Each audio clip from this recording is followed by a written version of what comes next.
गुरु के साजे निवाजे प्यारे सात संगत जी, प्यार और सत्कार से कहना, धन निरंकार जी, करूँ नित नित तेरा ध्यान। यही है प्रार्थना मेरी, मिले भक्ति का मुझको दान। यही है प्रार्थना मेरी।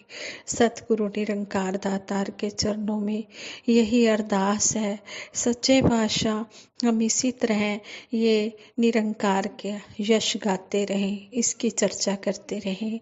दासी आप जी के चरणों में विचार रखने जा रही है, आशीर्वाद विचार रूप में लेने जा रही है। आप जी आशीर्वाद देना, अगर कोई गलती हो जाए तो क्षमा करना। सात संगत जी कहते हैं, बहुत पुरानी बात है, अरब में नावेर नामक एक व्यक्ति रहता था जिसके पास उत्तम नस्ल का एक घोड़ा था। नावेर उस पर जान छिड़कता था, यानी कि उसे बहुत ज़्यादा प्यार करता था। उसका अधिकतर समय अपने घोड़े के साथ ही बीतता था। उसके घोड़े पर बहुतों की नज़र थी। कुछ लोग तो घोड़े के कारण ही नावेर से ईर्ष्या करने लगे थे। उनमें से दाहर भी था। दाहर ने कई ऊँट देकर बदले में घोड़ा लेना चाहा, पर नावेर ने मना कर दिया। लेकिन दाहर उस घोड़े को पाने के लिए लालायित रहता था। वह किसी भी कीमत पर उस घोड़े को हासिल करना चाहता था। उसने घोड़ा हथियाने का एक उपाय सोचा। वह बीमार फकीर का भेष बनाकर नावेर के रास्ते में बैठ गया। जब नावेर अपने घोड़े पर सवार होकर वहां से गुजरा तो उसे उस फकीर की ऐसी हालत पर दया आ गई। उसने अगले गांव तक ले जाने के लिए उसे घोड़े पर बिठा लिया और खुद पैदल चलने लगा। दाहर तो इसी फिराक में था। घोड़े पर सवार होते ही दाहर ने नावेर से चाबुक छीनकर और उसको चाबुक मारकर नावेर को घोड़े को दौड़ा लिया और नावेर से बोला, तुमने खुशी से तो घोड़ा नहीं दिया, मैंने चालाकी से इसे ले लिया, तुम हार गए हो। नावेर ने दाहर को पुकार कर कहा, तुमने मेरा घोड़ा इस तरह ले लिया, कोई बात नहीं, खुशी से ले जाओ, लेकिन मेरा इतना कहना मान लो कि इस घोड़े की खूब अच्छी तरह देखभाल करना। और हाँ, एक बात और ध्यान रखना, घोड़े को धोखेबाजी से चालाकी से लेने की बात किसी से न कहना, नहीं तो लोग ज़रूरतमंदों की सहायता करना छोड़ देंगे। इससे बहुत से दीन दुखियों को सहायता नहीं मिल पाएगी। सोचो फिर इंसानियत का क्या होगा। नावेर की यह बात दाहर के दिल को छू गई। उसका मन बदल गया। वह बहुत शर्मिंदा हुआ। उसने उसी समय घोड़ा नावेर को दे दिया और उससे अपने बुरे व्यवहार के लिए माफ़ी मांगी। नावेर ने दाहर को गले से लगा लिया और हमेशा के लिए उससे दोस्ती कर ली। सतगुरु बाबा हरदेव सिंह जी महाराज भी हमें अपने विचारों द्वारा समझाते हैं, मत कर रे अभिमान तू बंदे, मत कर रे अभिमान, आपस को जो जाने नीचा, सोऊ गणिए सबते ऊंचा। कि जो अपने आप को निमाना मानता है वही ऊंचों की गिनती में आता है।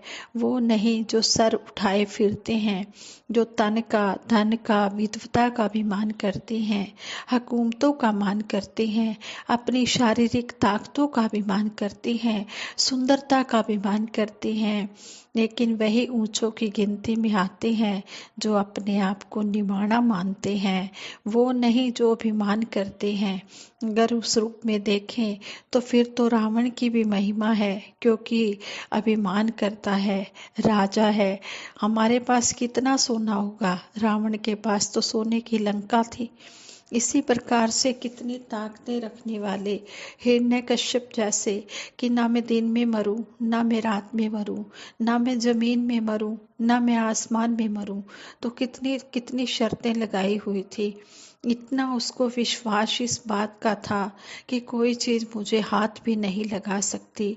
लेकिन उस अभिमान करने वाले का क्या हश्र हुआ, ये इतिहास भी बता रहा है।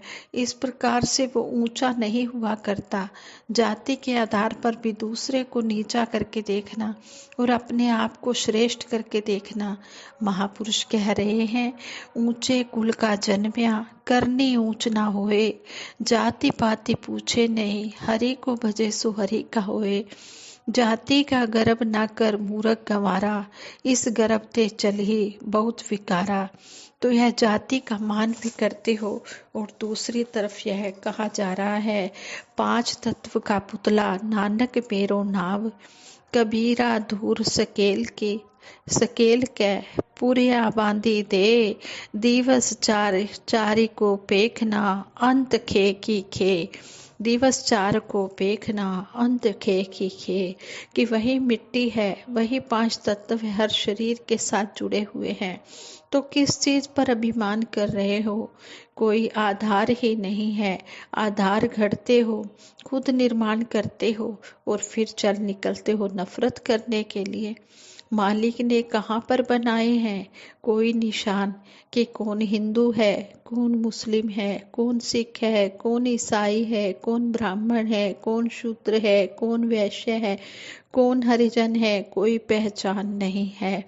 अगर रोएगा बच्चा तो कौन कहेगा कि इंग्लिश में रो रहा है, पंजाबी में रो रहा है, हिंदी में रो रहा है या जापानी में रो रहा है, केवल रो रहा है। तो ये भेदभाव जिसके कारण इंसान यह प्रकट करता है कि मैं तुझसे अलग हूँ, श्रेष्ठ हूँ, विशेष हूँ, मैं ही करता रहता है और दूसरे को नीचा दिखाने में लगा रहता है। तो इंसान की ऐसी फितरत, ऐसी आदत बनी हुई है, बार बार उससे बाज नहीं आता है कि इंसान वो कर भी रहा होता है और मुनकर भी हो रहा होता है, कह भी रहा होता है कि मैं कहाँ कह रहा हूँ। जैसे वो एग्जाम्पल अनेकों बार दिया गया कि एक पति अपनी पत्नी को कहने लगा, क्या तुमने मुझे कुत्ता कहा? पत्नी कहने लगी नहीं। पति ने फिर कहा, क्या तुमने मुझे कुत्ता कहा? पत्नी कहने लगी नहीं, मैंने नहीं कहा। पति फिर कहने लगा, तूने मुझे कुत्ता कहा है। तो पत्नी कहने लगी, अब भौंकना बंद भी करोगे कि नहीं? तो भौंकते कौन है? कुत्ते ही तो भौंकते हैं। उस तरह से वो पत्नी कह भी रही है कि मैंने नहीं कहा और फिर भौंकता शब्द कहकर साबित भी कर दिया कि वाकई ही कुत्ता है तू। तो इंसानों की हमेशा से ये फितरत देखने को मिलती आ रही है। जितनी देर ये श्वास चल रहे हैं तो हर किसी को ये जागृति प्राप्त होना जरूरी है। उजाले से भरपूर होकर इस आत्मा को, इस मन को रोशन करके इस जीवन के सफर को तय करना जरूरी है। इसी से धरती का रूप निखरेगा, ये धरती जन्नत बनेगी। इसी में ही हम सबका, सारी मानव जाति का कल्याण है। हर युग हर दौर में ये कल्याणकारी रास्ते गुरुओं, पीरों, पैगंबरों ने ही संसार को दिखाए हैं।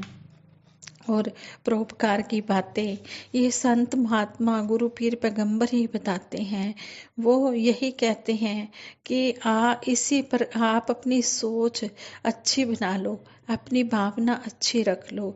इसी प्रकार से दातार सबकी सोच और ऐसी भावना बनाए रखे ताकि सभी भक्ति भरा जीवन जीते चले जाएं और साथ ही साथ हर प्रकार के दुनियावी सुख भी प्राप्त करते चले जाएं।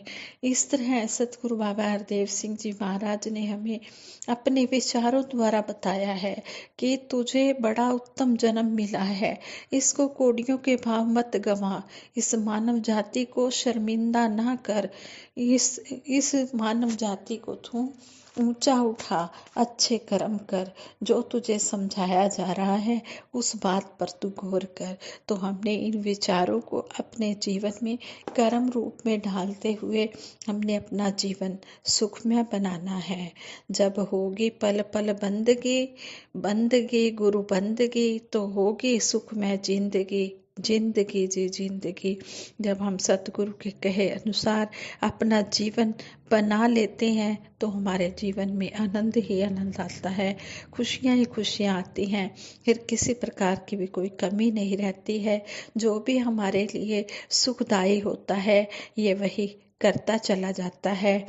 इसके दर पर यही अरदास करें कि सच्चे पातशाह तू जो भी करता है वो ही ठीक होता है। हमें कुछ भी समझ नहीं है, हमें कुछ नहीं पता है हमारा किस में भला है किस में भला नहीं है। बस हम तो इस जुबान से हर पल तेरा शुक्रिया ही करते रहें और जो भी राह तूने दिखाई है उस राह पे हम चलते चले जाएं। दासी सभी के लिए सतगुरु माता जी के चरणों से यही आशीर्वाद मांगती है।